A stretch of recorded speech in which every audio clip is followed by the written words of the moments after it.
Bonjour tout le monde, c'est Kaiton, j'espère que vous allez tous très bien. Aujourd'hui, une nouvelle vidéo histoire où je vais vous raconter l'une des histoires modernes les plus médiatisées au monde. C'est une affaire que j'avais hâte de parler tout en vidéo avec vous, car c'est une affaire qui a fasciné moi, ainsi que beaucoup de personnes dans le monde. Comme vous avez pu le lire et tout dans le titre, il s'agit de l'affaire d'Elisa Lam au Cecil Hotel.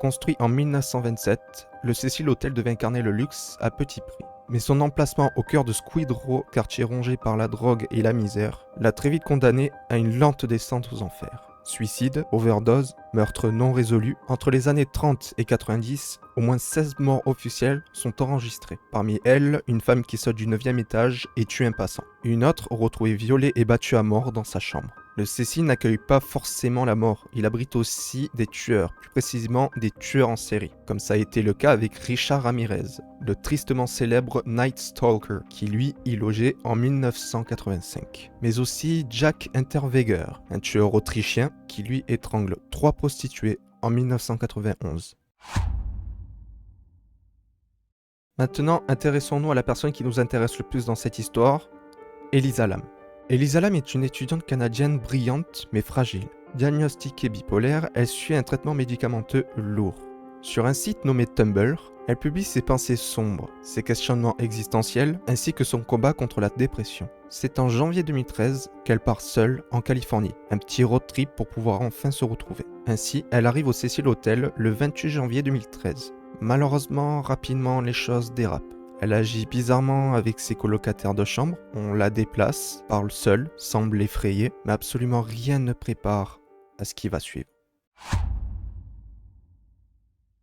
Le 31 janvier 2013, Elisa Lam disparaît. La police fouille le bâtiment en vain jusqu'à qu'il diffuse une vidéo.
Non, vous ne rêvez pas, c'est bien elle. On y voit Elisa Lam rentrer dans un ascenseur. Elle appuie sur tous les boutons, semble se cacher, fait des gestes incompréhensibles. La vidéo devenue virale choque. Certains parlent de possession et d'autres parlent de crise psychotique. Toujours à la recherche d'Elisa Lam, peu de temps après sa disparition, les clients de l'hôtel, eux, se plaignent de la couleur, du goût et de l'odeur de l'eau. Donc le 19 février 2013, un employé de l'hôtel ouvre un des réservoirs d'eau sur le toit. Et là, par sa plus grande surprise, malheureusement, il y trouve le corps nu d'Elisa Lam en décomposition. Elle flotte, face vers le haut, tandis que ses vêtements, eux, sont dans le fond. Pas de traces de viol, ni de traumatisme physique, aucun signe de lutte. L'autopsie conclut à une noyade accidentelle, aggravée par un état mental instable ainsi qu'un mauvais dosage de ses médicaments. Mais alors, pourquoi ? Pourquoi la porte du toit était-elle ouverte ? Pourquoi la vidéo semblait-elle coupée ? Pourquoi l'ascenseur semblait-il défectueux ? Certains parlent de meurtre camouflé et d'autres parleraient d'une entité qui pousse les gens à mourir. Pour la justice, elle a tranché. Mort accidentelle. Fin de l'affaire. En ce qui concerne la famille, je voulais pas vraiment en parler. Mais lorsque j'ai lu l'affaire, j'ai su que la source des appels étaient bien ceux de la famille. Oui, effectivement, c'est bel et bien les parents qui ont lancé l'alerte. Mettez-vous à leur place. Vous savez que votre fille a des problèmes mentaux et qu'elle vous dit du jour au lendemain qu'elle veut faire un road trip seule. Évidemment, toute inquiétude a son sens. C'est d'ailleurs pour ça qu'ils avaient l'habitude et tout de prendre de ses nouvelles par appel. Malheureusement, ce que la sœur, elle, d'Elisa Lam avait pu voir ces derniers jours en IRL, c'est que son état s'était vachement aggravé. D'ailleurs, pour ce qui était des parents, ils sont allés en Californie pour aider les enquêteurs dans les recherches. D'ailleurs, je vous jure, je ne peux m'empêcher de me mettre à leur place à ce moment-là.